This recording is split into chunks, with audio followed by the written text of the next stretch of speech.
살짝 생뚱맞은 얘기일 수도 있는데요. 얼굴에 가끔씩 여드름이 나요. 여드름은 왜 날까요? 보통 여드름은 청춘의 꽃으로 청소년기에 나는 것이 일반적입니다. 성인의 경우에도 여드름이 나는 경우가 있기 때문에 오늘은 좀 여드름에 대해서 설명을 드리도록 하겠습니다.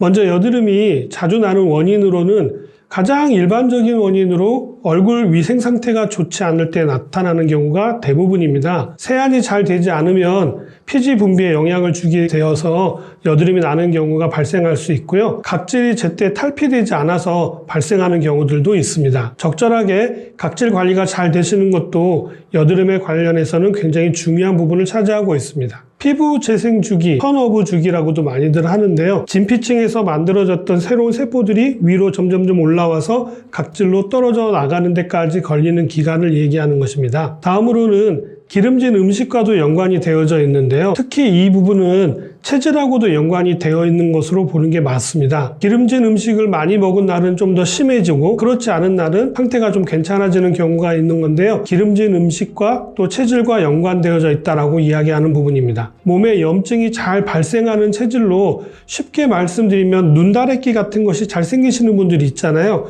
그런 분들이 여기에 해당된다라고 보시면 될 것 같습니다. 그러나 무엇보다도 여드름의 근본적인 원인으로는 성호르몬의 과다 분비에 있습니다. 언제 성호르몬이 과도하게 분비가 될까요? 바로 사춘기를 겪고 있는 청소년기인데요. 성호르몬의 급격한 변화로 심리 상태가 불안정해지는 사춘기가 오게 되는데요.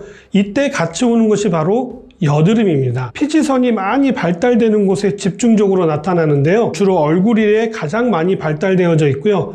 다음으로는 두피, 가슴이라든지 등으로도 발달되어져 있습니다. 여드름이 심하게 나는 경우는 유전적인 요인이 가장 큰 경우를 차지하고 있고요. 대부분 화농성 여드름이라고 이야기하는 것입니다. 여드름은 종류가 크게 두 종류로 나눌 수가 있는데요. 하나는 일반적으로 우리가 얘기하는 좁쌀 여드름이라고 이야기하고요.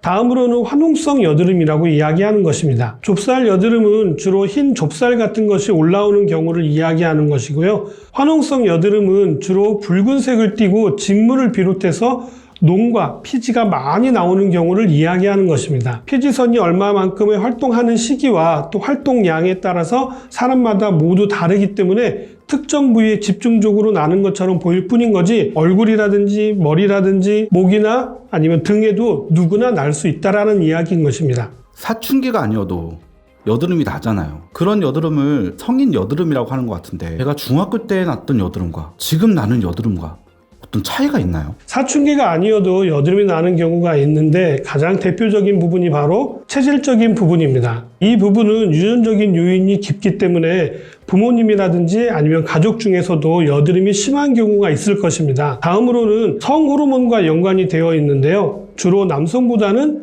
여성분들과 연관이 깊게 연결되어져 있습니다. 여성의 경우라면 생리 주기에 맞춰서 여드름의 주기가 발생하고 있다면 이 여드름은 호르몬성 여드름이라고 하는 것입니다. 뿐만 아니라 임신하고도 연관이 깊은데요. 출산하기 전에는 여드름 같은 것이 전혀 없던 분들도 출산하시고 나서 여드름이 심해지시는 분들도 계시고요. 반대의 경우로 출산 전에는 여드름이 심했다가도 출산을 하고 나서는 여드름이 없어지는 경우도 있습니다. 그 밖에 폐경기가 됐는데 여드름이 나타나는 경우들도 있습니다. 청소년기 때 나왔던 여드름과 성인 여드름의 차이에 대해서 여쭤보셨는데요. 가장 큰 차이점은 사춘기 여드름은 성호르몬의 과도한 분비로 인한 것이라고 이야기할 수가 있고요. 사춘기가 지나면서 이러한 여드름은 서서히 줄어드는 게 특징입니다. 피지가 발달하는 순서대로 이마에서부터 시작해서 볼이라든지 턱 순으로 여드름이 발생하는 것이 특징입니다. 여기에 반해서 성인 여드름은 주로 여성분들과 관련이 깊고요. 마지막에 발달되어지는 입 주변이라든지 턱 주변에 집중적으로 나타나는 게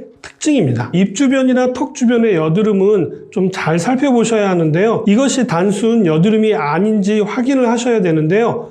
화농성 질환인지 아닌지를 잘 구별하셔야 합니다. 화농성 질환의 경우라면 입 주변에 발생되어지는 화농성 질환이 생식기와 연관이 있지 않은지 확인해 보셔야 합니다. 질염이라든지 방광염 등과 같이 생식기 쪽에 문제가 발생해도 나타날 수가 있기 때문에 주의가 필요합니다. 근데 솔직히 이게 제일 궁금하거든요. 여드름을 짜야 되나요? 아니면 놔둬야 되나요? 아마 많은 분들이 가장 많이 궁금해하시는 부분이 이 부분이 아닐까 생각되어지는데요. 결론부터 말씀드리자면 짜면 안 되는 것이 원칙입니다. 좁쌀 여드름의 경우는 짤 필요 자체가 사실은 없고요. 잘못 짜게 되면 흉이 질 수가 있기 때문에 짜면 안 된다고 말씀드리는 것입니다. 원칙이 있다고 한다면 변칙도 있는 거고요. 반칙도 있겠죠. 화농성 여드름의 경우에는 짜는 경우도 있기 때문입니다. 다만 주의가 필요하기 때문에 짜면 안 된다고 말씀드리는 것인데요. 여드름을 짜게 되면 아무래도 세균 감염에 취약해지기 때문에 2차 오염으로 인한 염증이 발생될 수가 있기 때문에 주의가 필요합니다. 화농성 여드름의 경우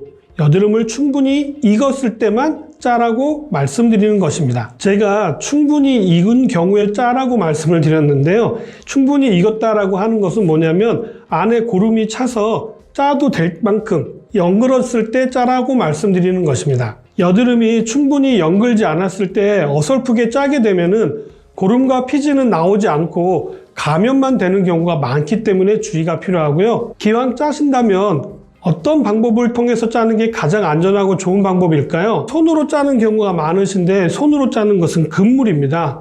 왜냐하면 손에는 우리가 생각하는 것보다 굉장히 많은 세균이 있기 때문이고요. 그로 인해서 2차 오염이 우려될 수가 있기 때문입니다. 여드름을 꼭 짜고 싶으시다면 소독한 면봉이라든지 아니면 흡입기를 이용하시는 것들을 적극적으로 권장해 드리는데요.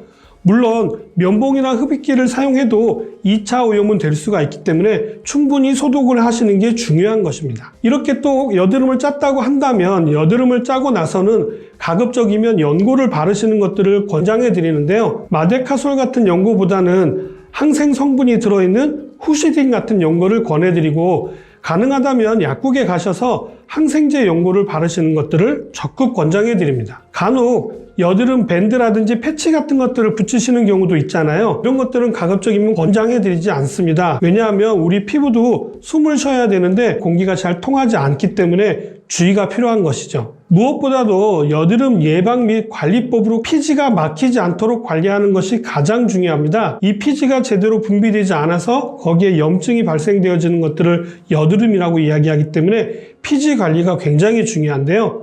그러기 위해서는 세안을 깨끗하게 하는데 좀 더 신경을 많이 쓰셔야 되고요. 각질 관리도 적절하게 신경을 쓰셔서 잘 탈피될 수 있도록 유도하는 게 중요합니다. 피부에 어떤 심한 자극을 주는 것들은 피하시는 게 좋습니다. 여드름 예방에 도움이 되는 식품으로는 혈액순환을 돕고 피지 분비를 줄여주는 베타카로틴이나 비타민 A 성분이 많이 들어있는 녹황색 채소를 많이 섭취하시는 것이 도움이 되고요. 사과 같은 내 얼굴 이런 노래도 있잖아요. 사과가 이런 여드름에 좋은 이유는 장을 편안하게 하는 페틴 성분이 풍부하게 들어가 있고요. 모공이 막히는 것을 막아주는 데도 도움이 되기 때문에 여드름 예방에 도움이 된다고 이야기합니다. 마지막으로는 녹차인데요. 녹차의 플라보노이드의 성분은 항염 작용과 항균 작용도 있고 얼굴에 열을 낮춰주는 기능도 가지고 있기 때문에 녹차로 세안을 하시는 경우도 있잖아요. 녹차도 여드름에 도움이 된다라고 얘기하고요.